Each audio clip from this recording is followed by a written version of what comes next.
gagawin ko? Bubuksan ko ang aking... Kumakain pa ako ng grapes, guys. Yan na lang natira sa 1 kilo ko. Ganyan, guys. Kumusta po kayo? Ayan, guys, ang topic natin ngayon ay yung mga kamag-anak na akala mo alam mo yung mabait ka sa kanila, syempre ang ano mo doon sila kulang lang naman kasi ako lang naman dito sa lugar namin, yung mga apo ko malalayo, pati anak ko. Dapat kung sino yung nandun sa malalayo, sana sila ang nangungumusta. At alam nyo naman na lalo't pag Christmas, nag-ano naman ako, guys, nagbibigay naman ako ng mga pamasko or ganyan. Basta nagre-reach out sila sa akin. Hindi naman ako madamot. Ang kulang lang talaga, gusto nila ako pa yung magtatawag sa kanila. Kunwari, nasa Pinas ako, hindi man ako pansinin ng mga pinsan ko kasi daw masama ang ugali ko. Siyempre, masama ka dahil ang gate ko napakahaba. Matarik po yung gate ko, mataas. Tapos yung pader, napakataas din. Kasi nga po din, bakit ko ginanyan yan noon nung pagawa pa lang kami? Dahil sa aso. Mahilig po ako sa aso. Yung kapitbahay namin, tinitingnan lang yung aso, hindi niya inaano yun, ini-stop ba? Yung may tuta ako.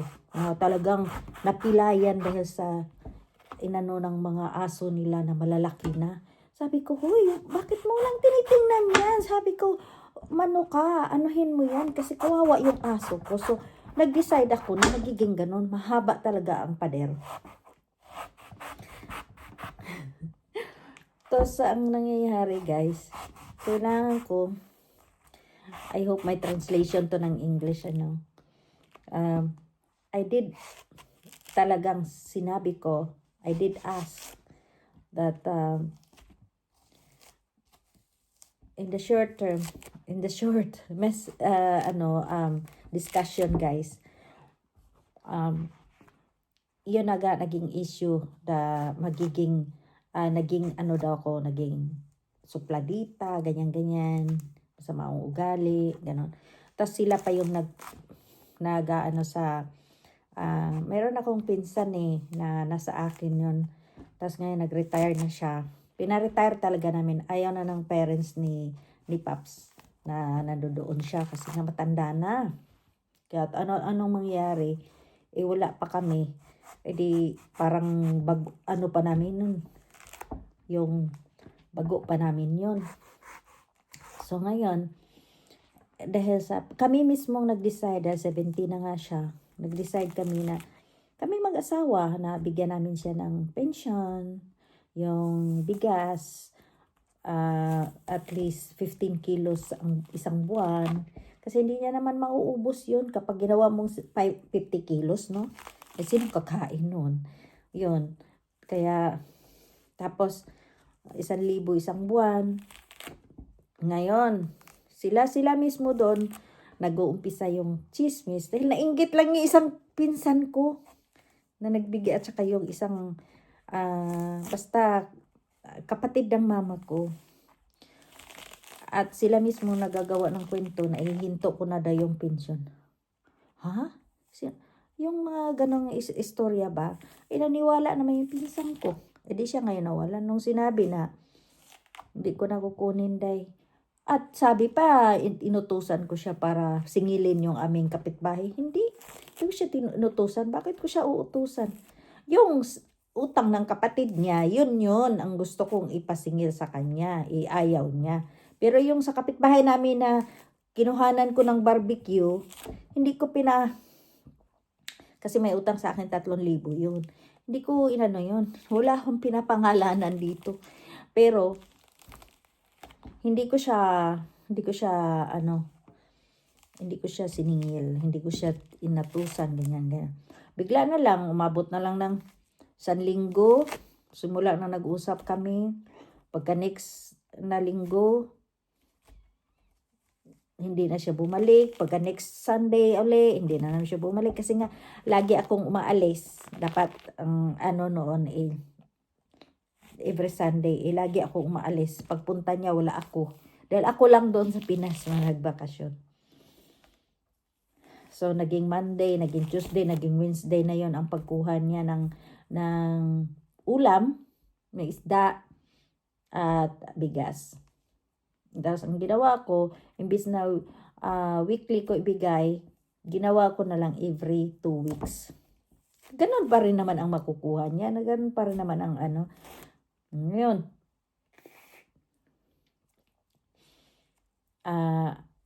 sila mismo nagkukwentuhan, ganyan. Nabuo nila yung kwento nila. Sila lang. Ako, wala akong malay. Bakit siyang minto pagpunta sa amin, para kunin yung kanyang pinaka-pensyon namin.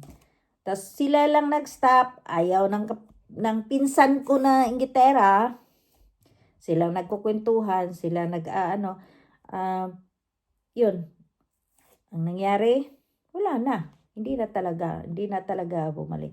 Pero then nga, ako ang masama. Ganon ang ginawa. So, bakit? Wala akong kakwentuhan. Hindi ako lumalabas ng bahay. In the first place, hindi ako lumalabas ng bahay para makipagkwento sa kapitbahay. Ani sino mang pinsan dyan. Ang nangyari ngayon, wala na. Wala na talagang communication, wala na talaga lahat. Pinutol nila. Okay lang din. Kasi, yun pag life, ganyan talaga. Wala naman akong inaano sa kanila. Basta, tulong. Yun. Pero sila mismo ang sa akin, nag-judge. Kasi nga, gusto nila hindi lang siya ang mabibigyan. Gusto nila, sila lahat bigyan ko. Diyos ba naman ako? Nagtatrabaho lang naman ako dito. Ngayon nga, wala akong trabaho Oo, di ba? Yan yun. But life still beautiful, happy. Ganun lang yun. Sila ang naubusan, sila ang nawalan. Okay lang yun. Habang ang Diyos nakatingin ang Diyos. Kaya, salamat sa grasya Diyos ko po. Salamat sa grasya Lord. Graces. Yes. Kasi, walang tigil ang grasya.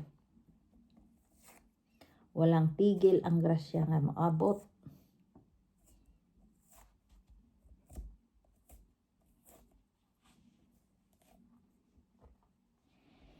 Pero ngayon, hindi na guys. Hindi na ako ganun yung mapagbigay sa mga Hindi na. Inano ko na lang sa ibang bagay. Like, sa ibang tao. Yun. Binibigay ko na lang sa ibang tao yung mga grasya na dapat doon sa kanya. Kasi, sabi niya, daw mabuti na lang din yun sa akin. Yung grasya ko na binibigay sa kanila. Mabuti na lang din daw yun sa akin. Okay lang. Grasyang walang puas. Oo. Tapos di naman ako naniningil sa mga doon sa kapatid niya na may utang sa akin, hindi. Doon sa bayaw niya na may utang sa akin, hindi pa. Pag muabot lagi ng time nga maningil ko kay kuan ba ya? Masingan makuan ba ya? Ang grasya ba ya? Dadating din yan sa kanila. Pinipray ko din na magkagrasya sila. Natural. Hindi naman natin aakuin lahat yan.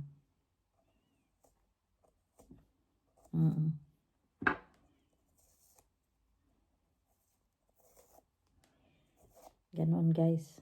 Ayan, pasalamat ako. Tapos yung tinatawanan nila yung shop ko kasi wala daw nagre-rent. Ganon. Ganon ba yun?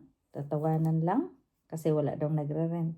Miski pa, 1,000,000 pa yung gasto ko dyan, talagang ganun.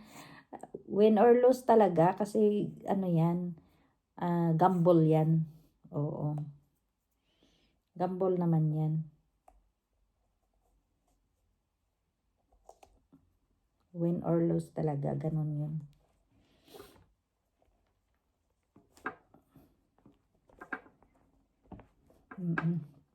Ayan na guys, tapos na yung aking hihiwain ko na lang guys kasi yan, sana okay, sana hindi mapait, wish ko lang. Sige, tingnan natin.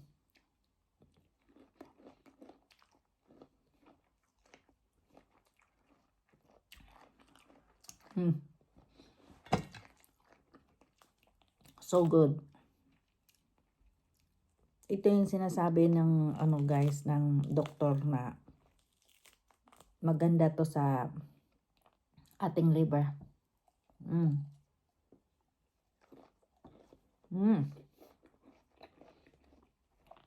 Matamis guys.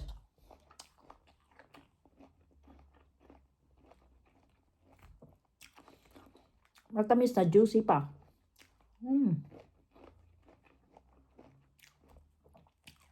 Yan. Ngayon guys, naano ko lang yun. Napag-usapan lang natin yung aking mga experience through may kamag-anak.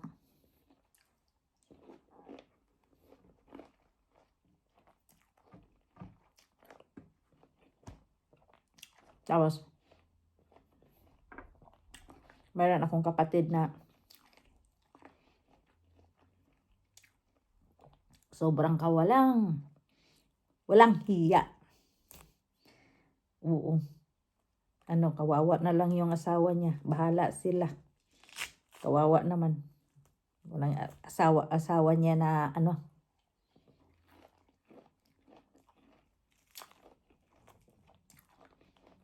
pasensya na lang. Naaawa ako sa asawa. Pero good luck na lang din sa kanila.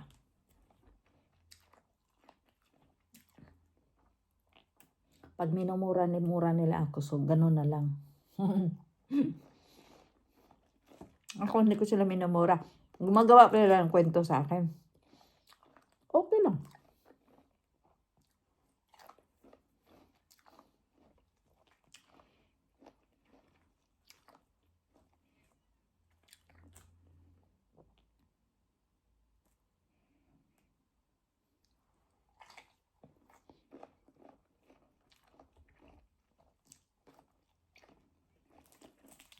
Ibigay mo na ang gusto ko.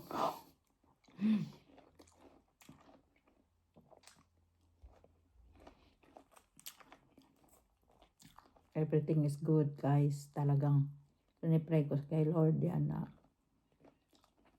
healthy lang. Hindi rin ako ganong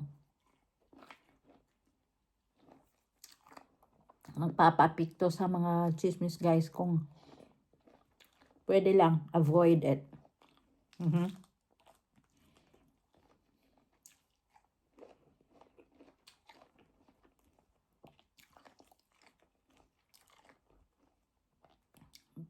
Thank you guys for watching. I am happy now. Sweet, juicy, and crunchy. Thank you. Bye-bye guys.